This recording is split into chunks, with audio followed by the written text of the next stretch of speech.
Turns out my conspiracy theory wasn't so crazy after all. Derek Carr set to visit the New Orleans Saints. We got all of that and a little bit of lagniappe for you on today's episode of Locked On Saints. You are Locked On Saints, your daily New Orleans Saints podcast. Part of the Locked On Podcast Network, your team every day.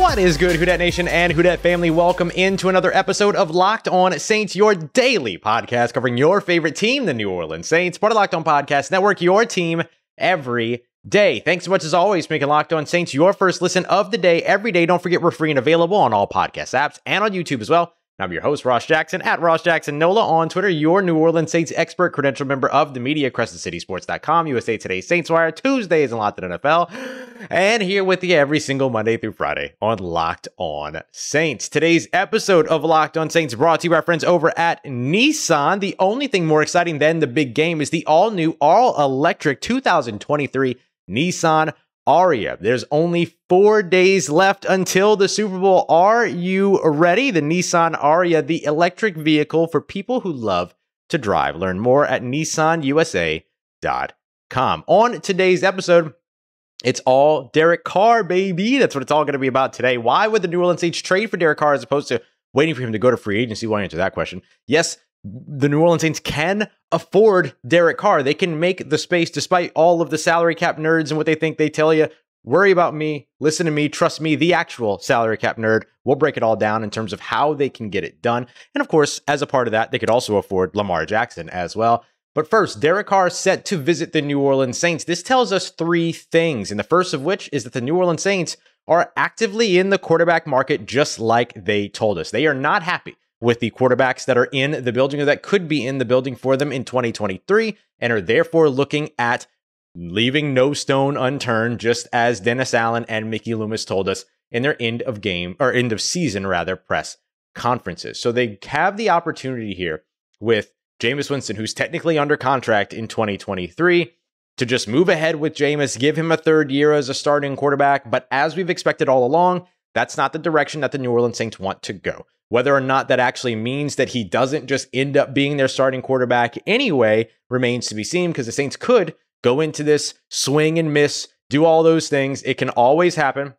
And then they end up right back where they started going into 2023. But instead, it looks like what the New Orleans Saints want is a new face leading the franchise. And right now, the person that looks like the Saints are in the, I'll say, driver's seat for at the moment is soon to be former Las Vegas Raiders quarterback Derek Carr. Derek Carr and the Las Vegas Raiders have been heading towards a split for a while now. We knew that last offseason. They restructured and sort of created a contract that would allow them to be able to openly move on from one another and part ways this offseason, should it come to that. With a couple of games left in the season, Josh McDaniels, the Las Vegas Raiders head coach, made it a point to bench basically Derek Carr, start Jarrett Stidham, and then the writing was on the walls after that. Derek Carr already bidding farewell and sharing his thanks with Oakland and Las Vegas Raiders fans, and now has finally been granted permission to visit with teams that are at least likely to trade for him. What you have to assume here is that if Derek Carr has been granted permission by the Las Vegas Raiders, which is what Nick Underhill's report says over at NewOrleans.football, make sure you're checking that out, then that means the New Orleans Saints have already agreed to some type of trade compensation. That doesn't mean that they've agreed to the trade, but it very likely means that the Las Vegas Raiders came to them and said, hey, if this all works out, if DC wants to go to you and join up with DA and we get DA DC over here in New Orleans, if that's going to happen, we have to know that you're going to give us what we want. Very similar to the Sean Payton situations where the Saints fielded calls from teams. Those teams said, yes, I understand your asking price. We would like to meet with Sean Payton. Those teams were then allowed to meet with Sean Payton with, I'm sure, some extra steps in the middle. Was Sean interested? Were the Saints interested in the trade package? All that. But this very likely signifies that at least the New Orleans Saints and Las Vegas Raiders are on the same page in terms of trade compensation. I'll tell you why the New Orleans Saints would trade for Derek Carr, even though he looks like he's ready to hit free agency in the first place in a little bit. But first, the big question that everyone is going to be asking is, why Derek Carr? Is he the best option that the New Orleans Saints are going to be able to find? So that gets us to our third point here behind how the New Orleans Saints are, displeased with what's going on in terms of their current quarterback situation. The second point being that the New Orleans Saints have clearly shown that they are willing to part ways with some type of capital in order to get Derek Carr to New Orleans.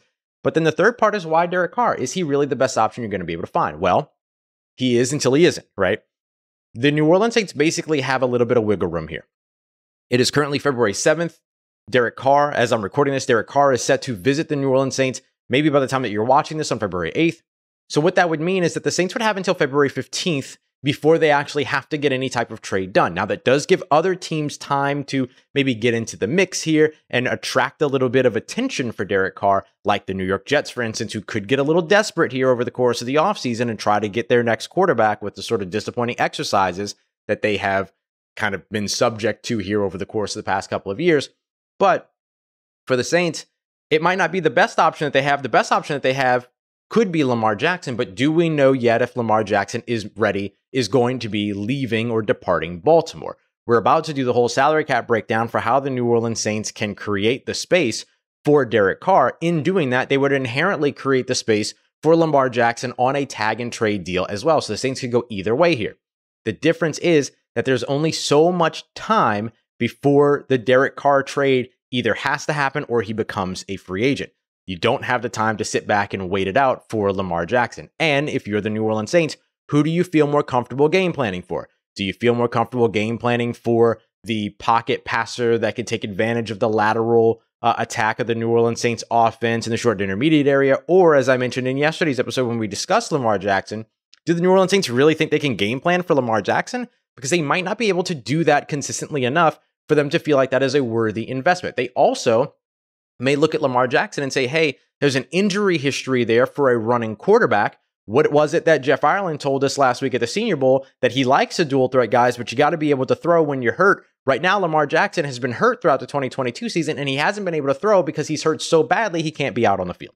And maybe that's something the New Orleans Saints want to avoid, investing $40 million into, where you can probably invest a little bit cheaper here on Derek Carr and then take some swings at rookie quarterbacks over the next few years so that you can start to draft and potentially develop your next quarterback post Derek Carr. So there's a couple of different reasons around why, even though Derek Carr might not be the most talented option, he could be the best option that's available. Because beyond Derek Carr, you're looking at other mid-level quarterbacks like Jimmy Garoppolo, maybe Geno Smith, although it looks like he's going to be sticking around in Seattle. And some of those level guys, you're not looking at other Lamar Jacksons out there. So instead of waiting on Lamar Jackson, go ahead, get your foot in the door, know what it is that you might be able to do early and as quickly as possible with a Derek Carr under the helm. Coming up next, we're going to answer the big question. How can the New Orleans Saints even afford to get this done if they were to decide to trade for Derek Carr?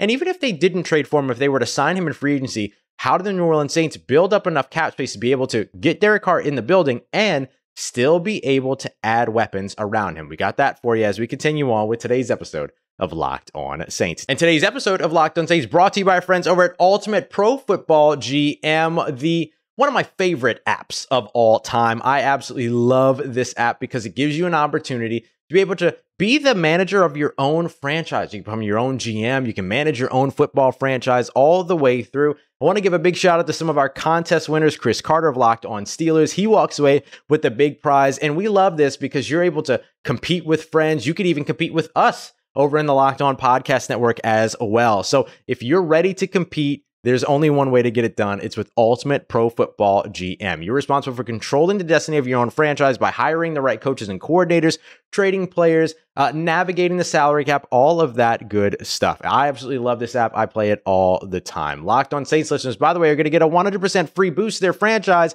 when you use the promo code Locked On in all caps in the game store. That's promo code Locked On in all caps in the game store. So make sure you check it out today. To download the game, just visit ultimate-gm.com or look it up in your app store. Once again, ultimate-gm.com or Ultimate Football GM. Start your dynasty today. All right, family, continuing on with today's episode of Locked On Saints, part of Locked On Podcast Network, your team every day, your daily stop for everything you need around your New Orleans Saints. All right, who's ready to get nerdy with me? Who's ready to get some numbers in? All right, so here's how we're going to break this down. What I need you to know is the New Orleans Saints are estimated via over the cap that they will be somewhere around $60 million over the new salary cap line, which is about $224.8 million. I'm not going to throw a bunch of numbers out at you. We're not going to track this number for number all the way down because if you're listening or if you're watching, it can get a little bit confusing. You just hear a bunch of numbers thrown at you. So I'm going to try to be very sort of economic about the numbers that I'm using, no pun intended. But if you want to see the breakdown and the sort of amount ticking down, saintswire.usa.com. I wrote this all in a piece for you as well. You can even open it up while you're listening if you'd like to do that. Okay. So let's start off with two unique moves the New Orleans Saints can make, right? They have to get from $60 million over the cap to about $35 million under the cap in order to fit Derek Carr's $34.8 million salary in. Once that salary comes in, if the Saints were to trade for him, then they would restructure that, and then booyah, they've got something like $20 to $25 million then that they could spend based on signing bonuses and all those other things. So either way, whether the Saints trade for Derek Carr or sign Derek Carr, expect these trims to happen because either they're doing it because they're trading for Derek Carr and then need to restructure and extend him or redo his contract once he arrives in New Orleans, or they have Las Vegas facilitate a change in his contract, which allows them to trade for him. The other option here is that Derek Carr hits free agency. The Saints have cleared all of this money, and now they sign Derek Carr, and then they're able to spend the rest of this money on building around him. So either way, many of these moves are going to happen. Two of them in particular are absolutely going to happen, and these are the unique ones. Erik McCoy, Marcus May. Both of them have roster bonuses in 2023. The expectation, particularly with Erik McCoy, is that both of them will be on contract in 2023. So no matter what, they're owed that money. For Erik McCoy, that's $10 million. For Marcus May, it's around $6 million. So the Saints are able to restructure and take that roster bonus, turn it into a signing bonus. And what that does is that instead of all of that amount of money hitting in 2023, an equal amount of portioned out prorated bonuses will hit in 2023, 2024, 2025, 2026, and 2027. Each of them would be, given enough void years to extend that to 5 years, which is the longest that you can extend out a signing bonus. So they would just simply take those, flip those from roster bonuses to signing bonuses, and then bam, they are saving money. So that would end up taking them from over $60 million to just under $50 million. Okay, let's keep the numbers nice and simple here. The next thing that they could do is look at Cam Jordan. Cam Jordan has a nearly $14 million base salary, and he also has just over a $1 million roster bonus. So again, they can convert 100% of that roster bonus to a signing bonus, and they can convert the majority of his base salary into a signing bonus as well. So that ends up saving them around $10.6 million. Drops them down even further. Okay. Marshawn Lattimore, base salary, signing bonus, same thing. Convert them just like we just talked about with Cam Jordan. With Marshawn Lattimore, $10.7 million saved. So that puts them right around $26 million over the cap. So now they've cut their deficit in half. Okay. So now I'm going to just list off the moves that it would take to then get them under the salary cap. You convert Ryan Ramczyk's base salary to a signing bonus. You convert Andrus Peat's base salary to a signing bonus. They could also cut Andrus Peat as a post-June 1 designation, but it looks like those post-June 1 cuts are going to go elsewhere. Then they convert Alvin Kamara's base salary and roster bonus. He has two, just like Cam Jordan. After that, the Saints are officially under the salary cap. Now, it's only $595,000, but they're under the salary cap with just those three moves after the moves that we listed before. Now, the contracts that we're touching are guys that are going to be on the roster for a little while anyway. Cam Jordan's very unlikely to be going anywhere. Alvin Kamara's not going anywhere. Erik McCoy just got extended. Maybe you can make the argument that it would be better to designate Andrus Peat as a post-June 1 cut as opposed to converting his base salary into a signing bonus. That's fine. That also saves you money. Doesn't change the fact here that messing with Andrus Peat's contract to some way or another saves you money. So now, let me list off the moves that it would take for the New Orleans Saints to go from being just under the salary cap to having enough money to sign Derek Carr or trade for Derek Carr. You convert Taysom Hill's base salary. You convert Demario Davis's base salary as well as his roster bonus. You know he's going to be on the roster in 2023 anyway. You designate Jameis Winston as a post-June 1 cut. If you're trading for Derek Carr or if you're signing Derek Carr, there's no plan for Jameis Winston to be a part of your future. He saves $12.8 million on his own. Then you designate Michael Thomas's post-June 1 cut as well. That money's already saved, so that has a bit of a limited impact in terms of what the cut itself is, but it still saves you a little bit of money. Cut Will Lutz. That's a hard one. That's the only outright cut on this list, by the way. But struggled in 2022. No matter what, you're very likely to see competition for him in 2023 anyway. And you're talking about a guy that's a kicker that's missing, 27% or so of his field goals, that's getting paid $3.7 million in 2023. It's kind of written on the wall there if things don't start going the other way. They also could extend him and save some money. That would end up putting him in a situation, but that would have made sense if it was a successful 2023. Speaking of extensions, they could extend Carl Granderson and save money. Yeah, you heard that right. You know that they're probably not sticking around with Marcus Davenport, or if Marcus Davenport comes back, it's on a very, very small deal. You can actually extend Carl Granderson and knock down his salary cap hit, extend him for 3 years, give him a signing bonus, all that stuff. Then cut Traquan Smith. After that, which I don't think I've named any moves at all that make you go, I don't. You cut Traquan Smith. That saves you an additional $1.9 million, and the New Orleans Saints are officially $35.3 million over the salary cap, meaning that they could then trade for Derek Carr, redo his deal once he arrives in New Orleans, or have the Raiders facilitate a redo on his contract before it gets traded. Then you can save yourself on some of these moves. You won't have to make all these moves. And then, much like what the Mark Ingram trade was a few years ago. And then if you get him here, you restructure his contract or you redo his contract, and then bam, you've got more money to spend to build around that team. Or you don't trade for Derek Carr. You go after Derek Carr in free agency. You still free up all this money. Maybe you save a couple of moves here. You don't cut Will Lutz, for instance. And then you free up all this money and you build around Derek Carr. So either way, these moves are the ones that are going to make or break the New Orleans Saints off season, especially when it comes to bringing in a legitimate, bona fide starting quarterback in a new direction for this New Orleans Saints offense. They'll tell you that the Saints can't do it.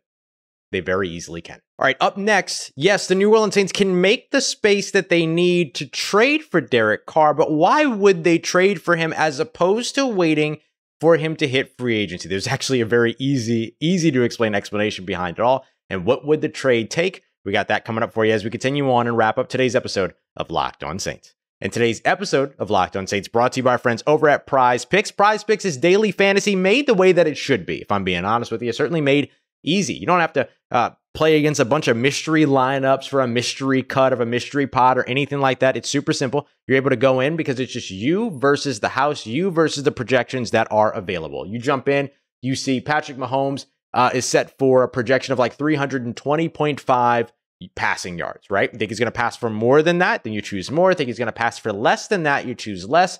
In the Super Bowl matchup, you do that for 2 to 6 players, and you just choose whether or not they're going to score at more or less than those Prize Picks projections. And if you get those right, you can win up to 25 times your money on any entry. It's that easy.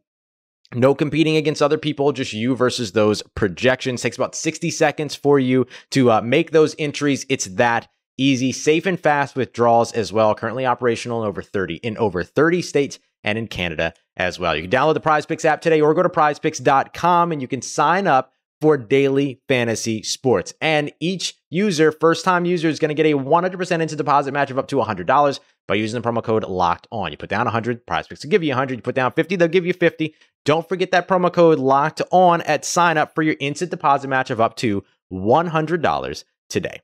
Today's episode also brought to you by our friends over at Built Bar, the best tasting protein bar on the market. These are absolutely outstanding. If you want something that's got great flavor, that's a delicious treat, but doesn't have all the fat, doesn't have all the calories, then you got to try Built Bar. You got to try Built today. It's healthy and actually tasty. Sometimes you won't even know that you're eating something that is good for you because it's so delicious. So that means it's perfect for your New Year's resolution that I know you're fighting to keep up. Here we are in February. I know how it goes. And now you're going to be able to find those Built Bars at your own convenience, not only at Built.com, which is always super convenient, but also if you got a Walmart or a Sam's Club near you, bam, Built's right there waiting for you. You head over to Walmart today, go over to the pharmacy section, you're going to be able to grab yourself a box of Built Bars. You can get a 4-box of the cookies and cream, double chocolate or coconut puffs, or you can go to Sam's Club today and you can grab a 13-bar box, yeah, that baker's dozen, of hit flavors like brownie batter and churro. Don't worry, you can thank me later. You're talking about 130 calories, 4 grams of sugar, but a whopping 17 grams of protein in the best tasting protein bar you're going to find, Built Bar.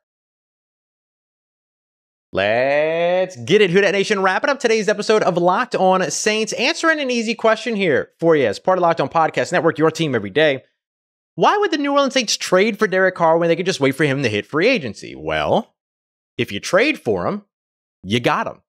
If he goes to free agency, some other team that might not be willing to move assets for him will enter the chat and could potentially draw Derek Carr away. Now, in either case, right, whether you're trading for him or if you are signing him in free agency, you have to get Derek Carr to say yes. He's got a no trade clause. All of that is a part of it. So no matter what, that's a reality, right? The New Orleans Saints will have to effectively get Derek Carr to say yes, that he wants to be in New Orleans. Free agency or trade. The difference is you're going to have a smaller pool of competitors in a trade market. That's, by the way, not going to be too crazy, right? Not going to be a first round pick, or at least it shouldn't be a first round pick, right? You're not going to have as many suitors that are going to show up and say, I'm willing to move draft capital in order to get Derek Carr to my franchise. However, you will have more people who are going to say, or more of teams that are willing to say, if I don't have to move draft capital, then I will go after Derek Carr. And that means that you're dealing with a larger pool of sharks when it comes to free agency than you are when it comes to the trade market. So the reason why a team would trade for Derek Carr as opposed to wait for him to hit free agency is because they have a more, if he's willing to say yes, more greatly assured sort of route to actually getting that player to New Orleans. It's a big difference between the number of teams that will say, hey, I want this guy in free agency versus the number of teams that will say, hey, I want this guy via trade.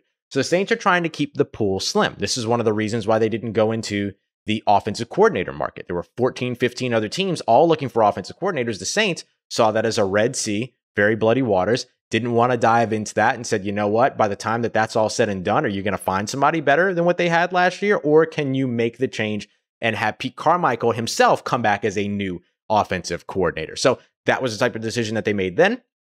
The same logic applies when it comes to Derek Carr. Now, Derek Carr's market is not going to be one that's going to be very, very active when it comes to the trade market. I would expect maybe 2 or 3 other teams to get involved here, but the asking price is really going to be determined by the number of suitors and what they're willing to give up. If the New York Jets, for instance, get involved in this, then the asking price could potentially come up because maybe the Jets are willing to give up more than the Saints.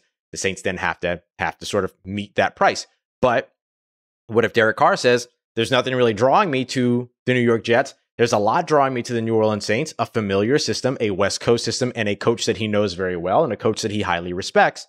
That could potentially draw him back over to New Orleans and then sort of leverage the New Orleans Saints in such a way that they can sort of meet that minimal asking price that they maybe have already discussed with the Raiders. At least we would assume that based on the fact that the Raiders allowed Derek Carr to go and have this conversation and this discussion, as opposed to having to top what the New York Jets are willing to give. So if I had to estimate sort of where the maybe draft capital is in terms of how much you would have to give up for a Derek Carr, it brings me back to last year's Matt Ryan trade. The Matt Ryan trade was of such in which the Atlanta Falcons had no choice, right? They had pursued Deshaun Watson.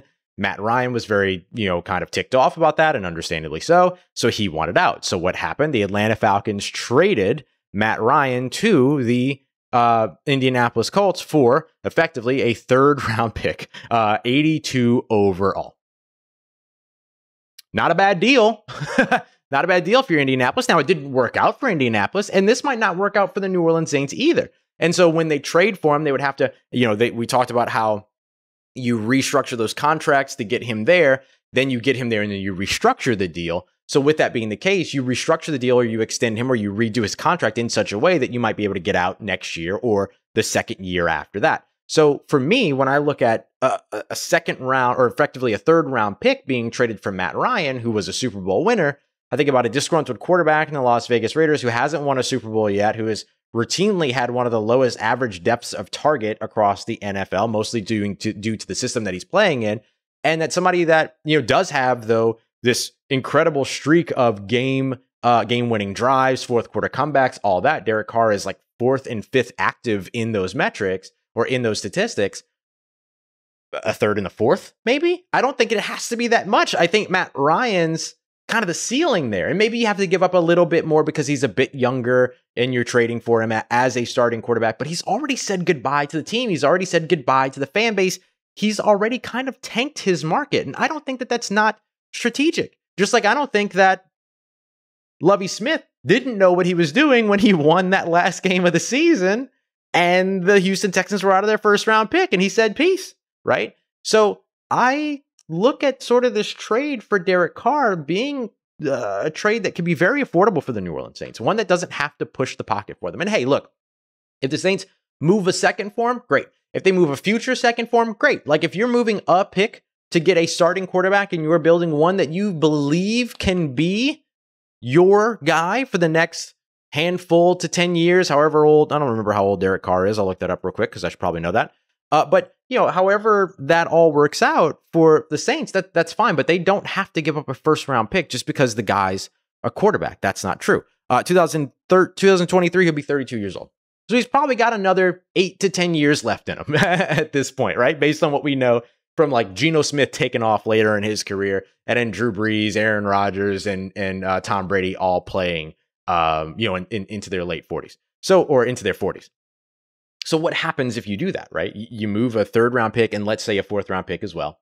Maybe some future draft capital instead. Doesn't matter, whatever. You're moving some mid-round picks to get your starting quarterback who would immediately become the best quarterback in the division up until, Lamar Jackson doesn't end up in Atlanta, right? You want to hope that doesn't happen. But hey, that puts the New Orleans Saints in a really, really great position to do exactly what it is that they wanted to do going into 2023.